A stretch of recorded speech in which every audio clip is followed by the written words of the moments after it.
हाथ करि करुणा बिलोकहु देउ यह बर मांगहु जय जोनि जन्मो करम बस ता राम पद अनुरागहु। देखिए आज का विषय है क्या माता सीता रावण और मंदोदरी की पुत्री थी। तो हाँ, आइए हम बताते हैं कैसे थी। दुराचारी राजा रावण अपने लोगों को कह रखा था कि सबसे तुम लोग टैक्स लिया करो।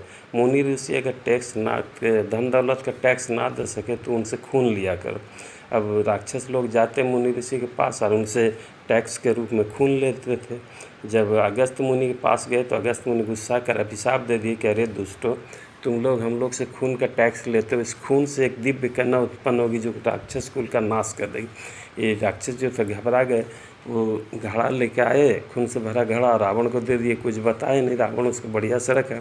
एक दिन नारद बाबा आए, रावण को बोले, रावण तुम अपना कुल सहित लंका का भलाई चाहते हो तो ये जो जहर से भरा हुआ घड़ा है इसको कहीं बढ़िया जगह में रखवा दो। ये बात मंदोदरी सुन रही थी। एक दिन रावण और मंदोदरी में झगड़ा हुआ। अब मंदोदरी ऊब गई यार, बोले अरे रोज़ रोज़ का झंझट से अच्छा है कि चलो इसमें जो जहर भरा है उसको मैं पी जाती हूँ। लेकिन उसमें तो ऋषि मुनियों का भाई तपोधन का खून भरा हुआ था, जैसे वो पिए वो गर्भवती हो गई। अब वो बड़ी फेर में पड़ गई कि भैया मेरा पति से तो हमारा शारीरिक संबंध में बहुत दिन हो गया और अगर मैं एक संतान को जन्म देती हूँ तब तो और जो हमारा जीना जुलूम कर देंगे, हमारे चरित्र पर लांछन उठाएंगे, क्या करें। तब एक दिन बड़ी सुंदर सुंदर भोजन बना के रावण को भोजन कराई और बोली कि स्वामी हम सुने हैं जब आप अट्टहास करते हैं, हंसते हैं तो औरतों का गर्भ गिर जाता है। बोला हाँ ये बात तो सही है प्रिय।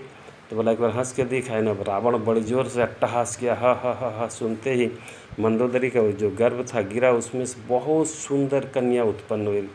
मंदोदरी तुरंत उस कन्या को सोने के बक्सा में बंद कराई और अपने लोगों से बोली इसको ले जाके बहुत दूर तुम लोग छोड़ आओ। रावण मंदोदरी के कहने पर वो लोग गए और उसको मिथिला में गाड़ दिए। अब गाड़ते ही मिथिला में 12 साल के लिए अकाल पड़ गया।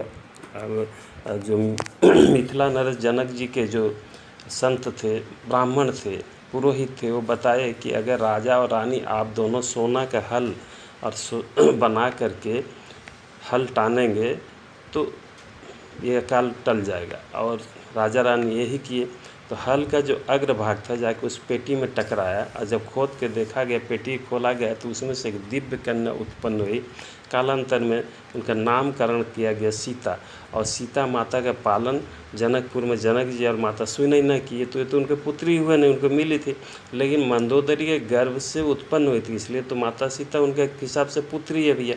ऐसे जगत जननी